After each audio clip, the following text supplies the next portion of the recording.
नमस्कार, स्वागत है आप सभी का डीडी न्यूज के इस खास बुलेटिन एक्सप्रेस 100 में, जहां हम आपके लिए लेकर आते हैं राजनीति, मनोरंजन, देश दुनिया, खेल और व्यापार जगत की सभी बड़ी खबरों को एक्सप्रेस यानी कि फटाफट अंदाज में। और मैं हूं कृतिका। तो चलिए शुरुआत करते हैं इस खास बुलेटिन की और देखते हैं देश दिन भर की तमाम खबरें फटाफट अंदाज में। प्रधानमंत्री नरेंद्र मोदी ने वीडियो कॉन्फ्रेंसिंग के जरिए रोजगार मेले के तहत सरकारी विभागों और संगठनों में नई भर्ती हुए कर्मचारियों को लगभग 51,000 नियुक्ति पत्र वितरित किए। प्रधानमंत्री नरेंद्र मोदी ने बताया कि आज के रोजगार मेले में बड़ी संख्या में बेटियों को नियुक्ति पत्र सौंपा गया। उन्होंने कहा कि बेटियां आज स्पेस से लेकर स्पोर्ट्स तक नए कीर्तिमान बना रही हैं। प्रधानमंत्री मोदी ने नए भारत में आए दिन हो रही प्रगति का उल्लेख किया। उन्होंने कहा कि देश ने 2047 तक विकसित भारत बनने का लक्ष्य रखा है। पीएम ने कहा कि वैश्विक अर्थव्यवस्थाओं में मुश्किलों के बीच आज भारत की जीडीपी तेजी से बढ़ रही है। साथ ही उन्होंने कहा कि देश के उत्पादन और निर्यात में बड़ी वृद्धि हुई है। इसके अलावा पीएम मोदी ने आज नई दिल्ली स्थित भारत मंडपम में शाम 4 बजे G20 यूनिवर्सिटी कनेक्ट फिनाले कार्यक्रम को भी संबोधित करेंगे।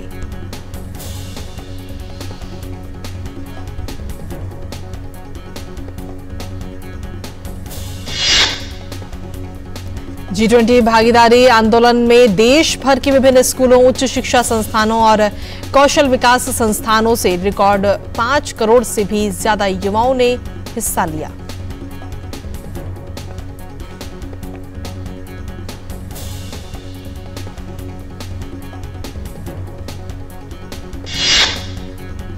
G20 यूनिवर्सिटी कनेक्ट फिनाले में कार्यक्रम स्थल पर लगभग 3,000 छात्र संकाय सदस्य और भागीदार विश्वविद्यालयों के कुलपति इसमें हिस्सा लेंगे।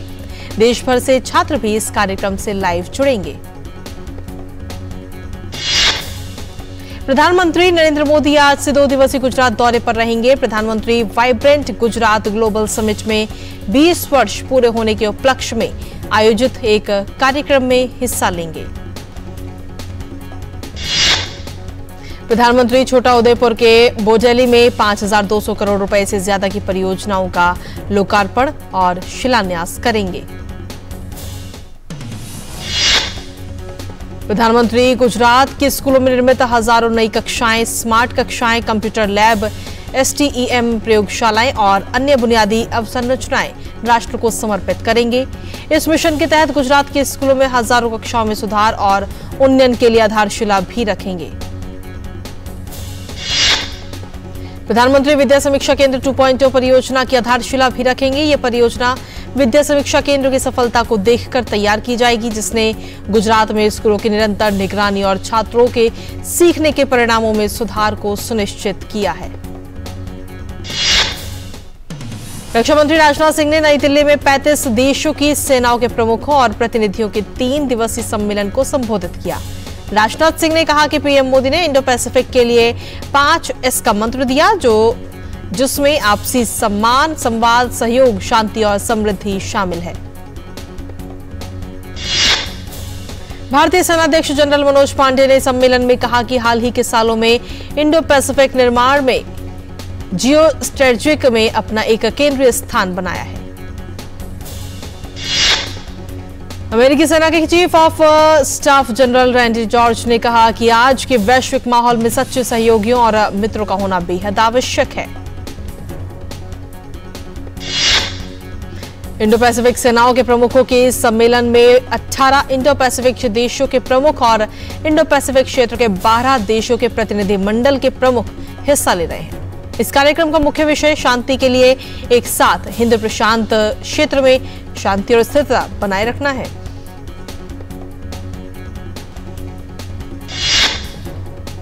केंद्रीय गृह एवं सहकारिता मंत्री अमित शाह आज अमृतसर में उत्तरी क्षेत्रीय परिषद की 31वीं बैठक की अध्यक्षता करेंगे।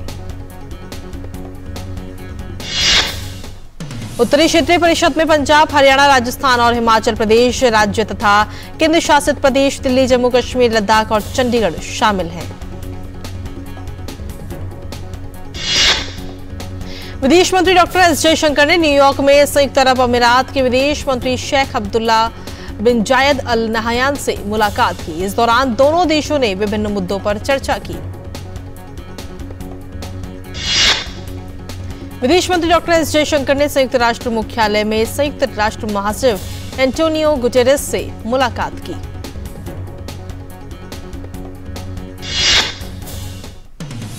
दोनों नेताओं के बीच वैश्विक संगठन में सतत विकास के एजेंडे को मजबूती देने और उसकी ओर से भारत की G20 अध्यक्षता के योगदान पर भी चर्चा हुई।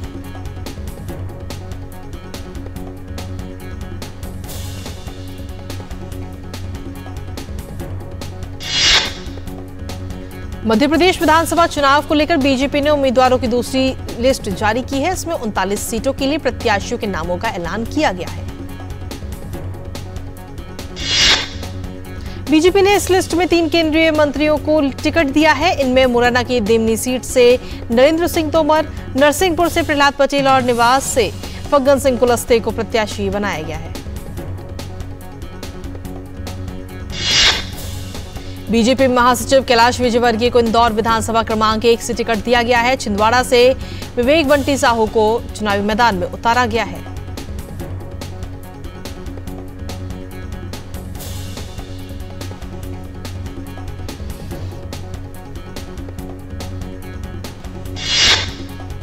कैलाश विजयवर्गीय ने कहा कि ये उनका सौभाग्य है कि उन्हें चुनावी राजनीति में भाग लेने का अवसर मिला और वो पार्टी की अपेक्षाओं को पूरा करने का प्रयास करेंगे।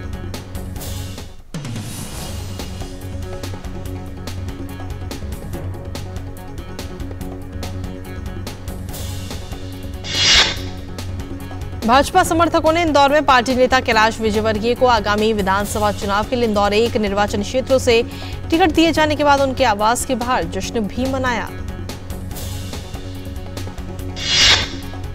वहीं नरसिंहपुर से चुनावी मैदान में उतारे जाने पर केंद्रीय मंत्री प्रहलाद सिंह पटेल ने खुशी जताई कि वो पहली बार अपनी जन्मभूमि और कर्मभूमि से चुनाव लड़ेंगे। वहीं सलाना सीट से टिकट दिए जाने पर भाजपा नेता संगीता चारेल ने कहा कि भाजपा विकास के मुद्दों पर चुनाव लड़ी थी और इस बार भी लड़ेगी। 75 साल वहां कांग्रेस के विधायक रहे हैं, लेकिन विकास के कोई कार्य नहीं हुए। मध्य प्रदेश विधानसभा चुनाव के लिए मुरैना से टिकट दिए जाने पर भाजपा नेता रघुराज कंसाना ने कहा कि वो निश्चित रूप से पार्टी कार्यकर्ताओं की भावनाओं पर खरा उतरने की कोशिश करेंगे।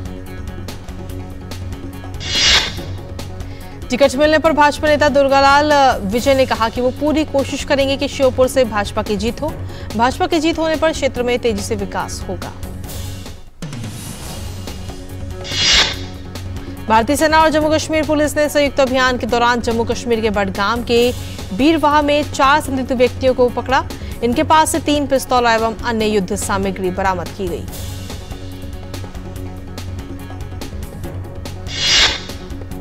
भारत कनाडा विवाद पर श्रीलंका के विदेश मंत्री अली साबरी ने कहा कि कुछ आतंकवादियों को कनाडा में सुरक्षित ठिकाना मिल गया है। कनाडाई प्रधानमंत्री के पास बिना किसी सबूत के कुछ अपमानजनक आरोप लगाने का यही तरीका है।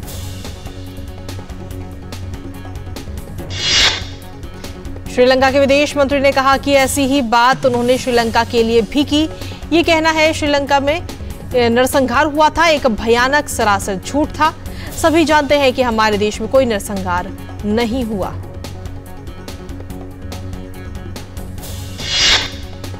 केंद्रीय आवास और शहरी कार्य मंत्रालय आज से इंदौर में 2 दिवसीय इंडिया स्मार्ट सिटीजन कॉन्क्लेव 2023 का आयोजन कर रहा है।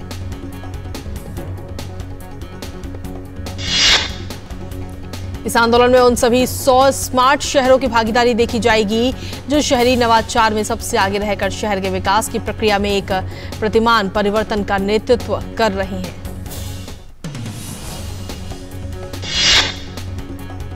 राष्ट्रपति श्रीमती द्रौपदी मुर्मू कल इंडिया स्मार्ट सिटीज पुरस्कार प्रतियोगिता 2022 के विजेताओं को सम्मानित करेंगी।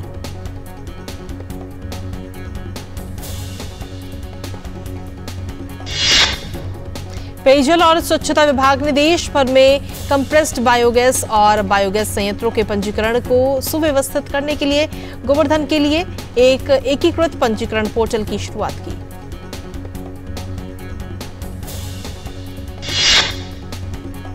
पोर्टल गोवर्धन.co.in इन पर अब तक 1163 से ज्यादा बायोगैस संयंत्र और 426 कंप्रेस्ड बायोगैस संयंत्र पंजीकृत हो चुके हैं। पंजीकृत संयंत्र रसायन और उर्वरक मंत्रालय के तहत उर्वरक विभाग की बाजार विकास सहायता योजना के तहत सहायता के लिए पात्र हैं।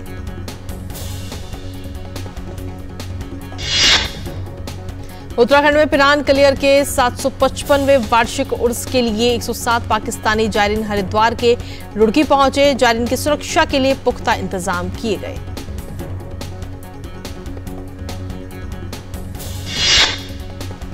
केंद्रीय अल्पसंख्यक मामलों की मंत्री स्मृति ईरानी नई दिल्ली में सऊदी अरब के शाही दूतावास में 93वें राष्ट्रीय दिवस समारोह में शामिल हुई।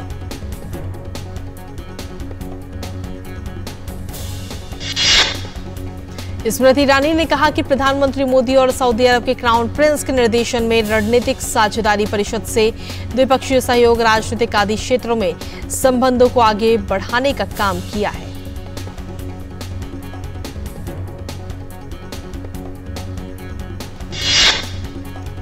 तमिलनाडु को कावेरी नदी का पानी छोड़े जाने के खिलाफ कर्नाटक में विरोध हो रहा है और कई संगठनों की ओर से आज बेंगलुरु शहर में बंद भी बुलाया गया है।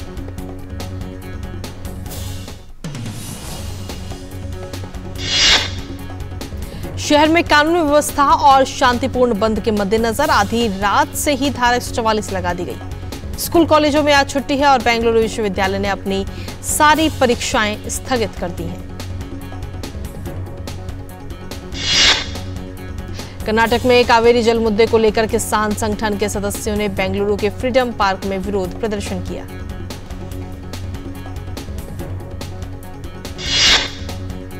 मुंबई में लोकसभा और राज्यसभा में महिला आरक्षण बिल पारित होने पर अभिनेत्री लारा दत्ता ने कहा कि यह शानदार है। मुझे लगता है कि यहां से भविष्य और उज्जवल होगा। लोकसभा और राज्यसभा में महिला आरक्षण बिल पारित होने पर अभिनेत्री पत्रलेखा पॉल ने कहा कि ये देश के लिए, हमारे देश की महिलाओं के लिए बहुत बड़ी बात है और हम उन लोगों के आभारी हैं जिन्होंने इस विधेयक को पारित किया है।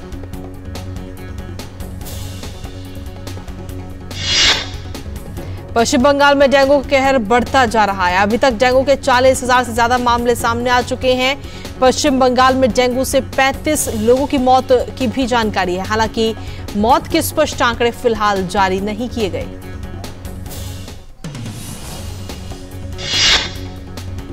आज महान समाज सुधारक ईश्वर चंद्र विद्यासागर की जयंती है। केंद्रीय गृह मंत्री अमित शाह ने कहा कि विधवा पुनर्विवाह व नारी शिक्षा के लिए उनके द्वारा किए गए आंदोलनों से महिलाओं की सामाजिक स्थिति में अभूतपूर्व सुधार आया। मध्य प्रदेश में सुरक्षा बलों ने उज्जैन के महाकालेश्वर मंदिर में मॉक ड्रिल किया।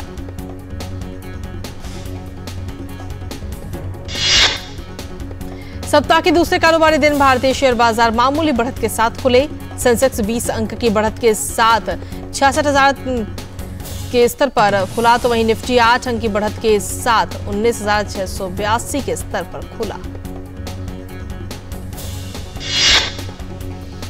भारतीय विशिष्ट पहचान प्राधिकरण की ओर से अंतर्राष्ट्रीय रेटिंग एजेंसी मूडीज के दावे का खंडन कर दिया गया, जिसमें आधार सिस्टम को लेकर सवाल उठाए गए हैं। और एक्सप्रेस 100 में खबरों का सिलसिला यूं ही लगातार जारी है, लेकिन वक्त एक छोटे से ब्रेक का है। आप देखते रहिए और बने रहिए डीडी न्यूज के साथ।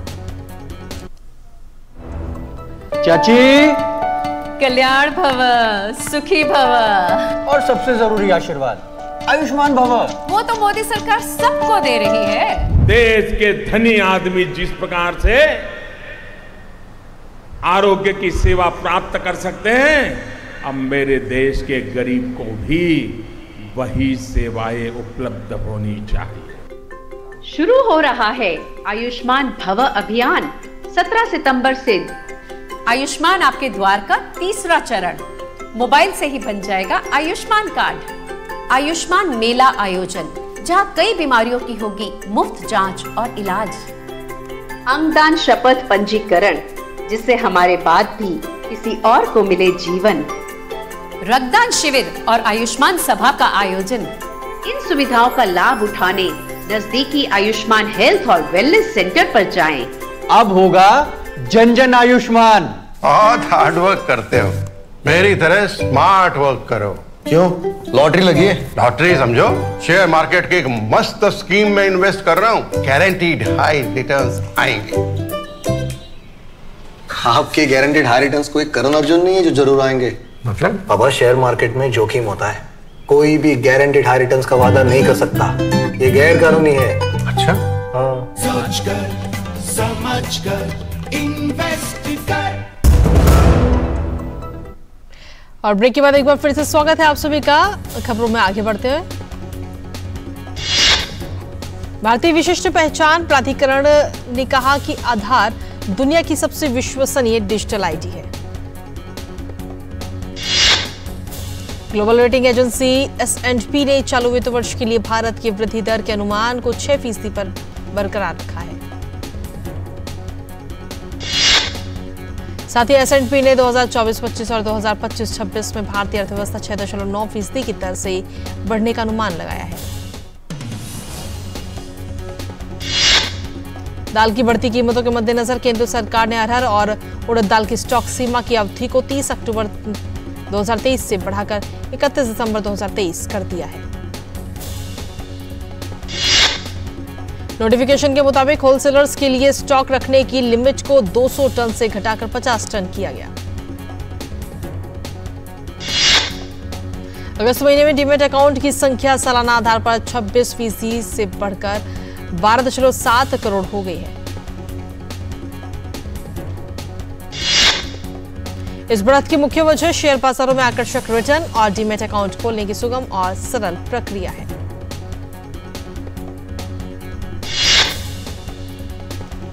आरबीआई ने विभिन्न नियामक मानदंडों के उल्लंघन के लिए भारतीय स्टेट बैंक और इंडियन बैंक समेत 3 सरकारी बैंकों पर जुर्माना लगाया। ये जुर्माना बैंक के नियमों को उल्लंघन करने पर लगाया गया है। आरबीआई गवर्नर शक्तिकांत दास के मुताबिक आरबीआई शहरी सहकारी बैंकों में कुल 8.7% एनपीए को लेकर केंद्रीय बैंक सहज नहीं है। गवर्नर शक्तिकांत दास ने शहरी सहकारी बैंकों से इस अनुपात को कम करने के लिए कहा है। नेशनल स्टॉक एक्सचेंज ने बाजार में ट्रेडिंग का समय बढ़ाने के लिए शेयर बाजार नियामक सेबी को एक प्रस्ताव दिया। अगर समय सीमा बढ़ जाती है तो 3:30 बजे के बाद भी वायदा बाजार में ट्रेड करने का मौका मिलेगा।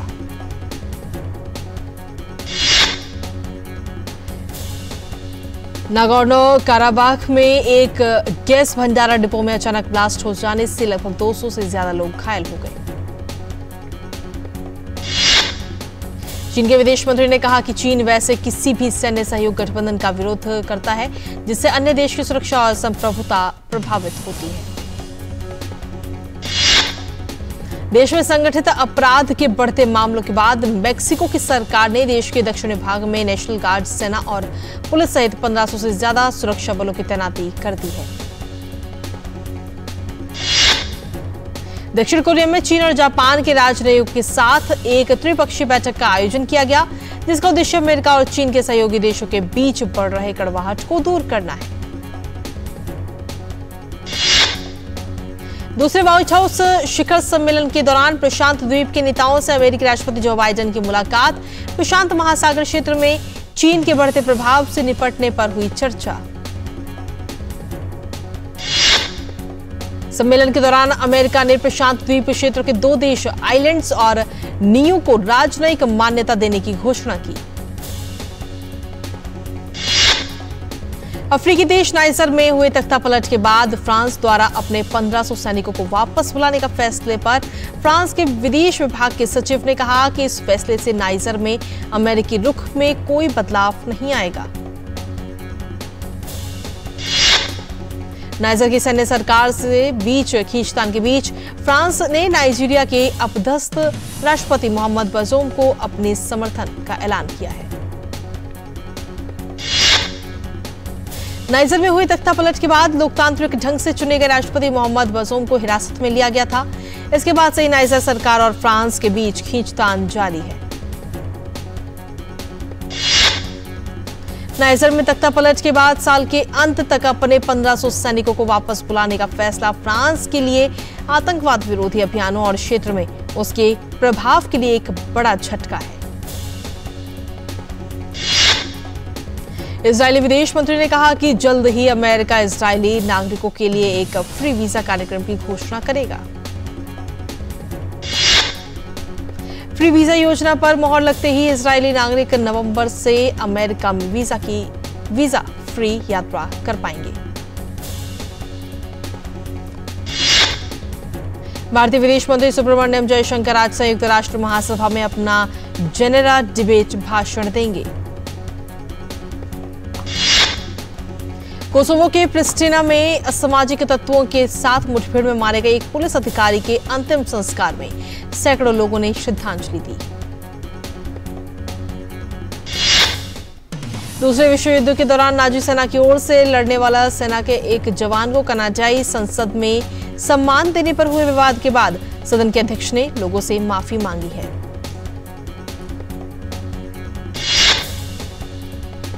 कनाडाई संसद में हाउस ऑफ कॉमन्स के स्पीकर ने घटना पर खेद जताते हुए कहा कि जो भी हुआ वो अनजाने में हुआ। हम नाजी अत्याचार को झेलने वाले लोगों की संवेदना का सम्मान करते हैं।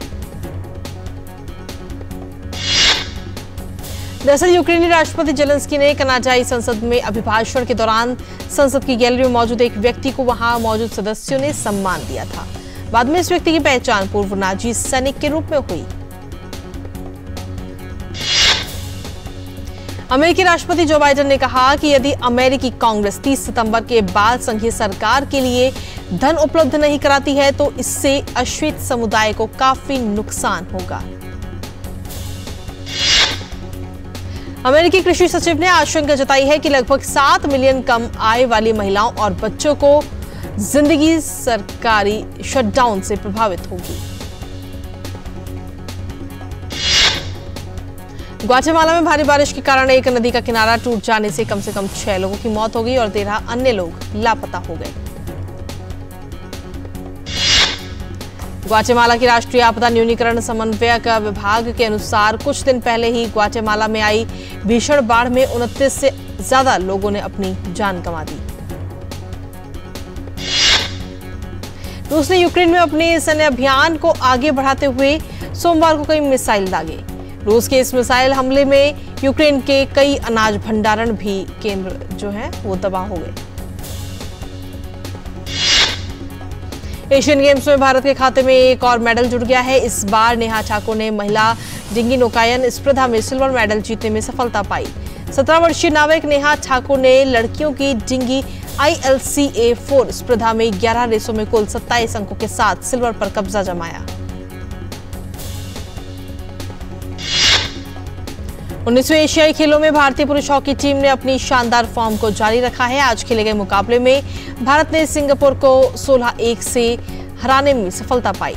31 गोल के विशाल अंतर के साथ भारत शीर्ष स्थान पर है।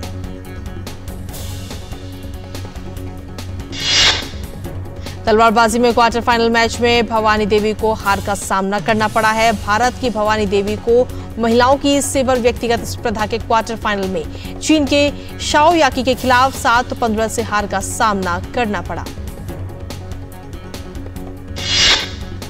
एशियाई खेलों में भारतीय पुरुषों की 4x100 metre medley relay team ने 3.40.84 के राष्ट्रीय रिकॉर्ड के साथ फाइनल के लिए क्वालिफाई किया। मेडले में श्रीहरि नटराज, लिखित सिल्वराज प्रेमा, साजन प्रकाश और तनिष जॉर्ज मैथ्यू ने हिस्सा लिया।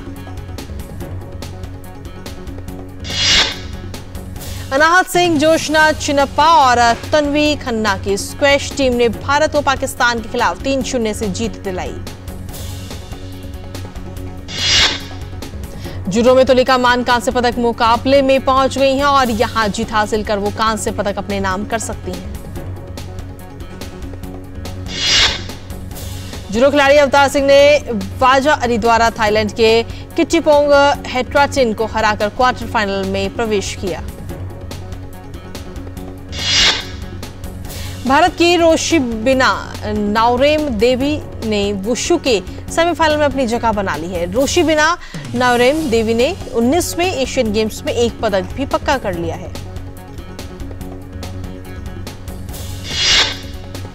जुहाई चैंपियनशिप में सेबेस्टियन कोटा को हराने के बाद करेन खाचानोव सीजन के अपने पहले फाइनल में पहुंच गए हैं। शीर्ष वरीय खाचानोव 2018 के बाद से अपना पहला और कुल मिलाकर 5वां खिताब की तलाश में है।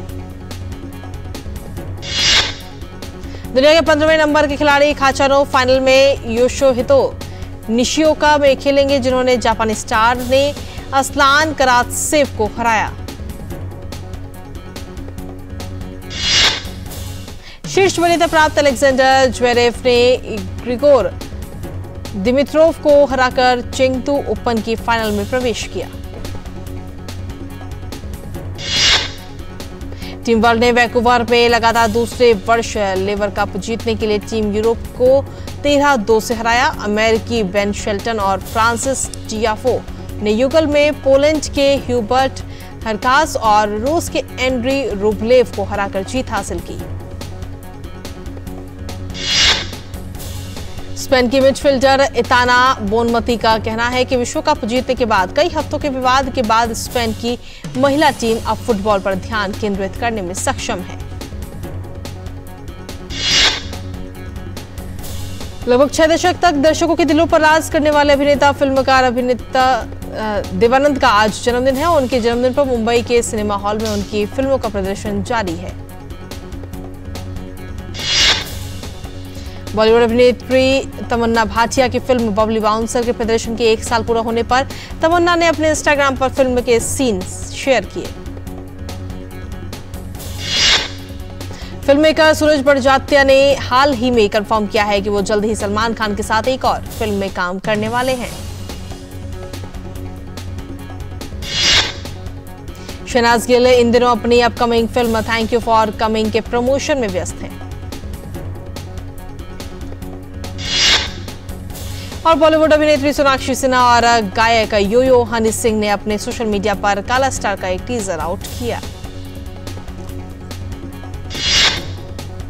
और इसी के साथ फिलहाल एक्सप्रेस 100 में मेरे साथ इतना ही। मुझे और हमारी पूरी टीम को दीजिए इजाजत। नमस्कार।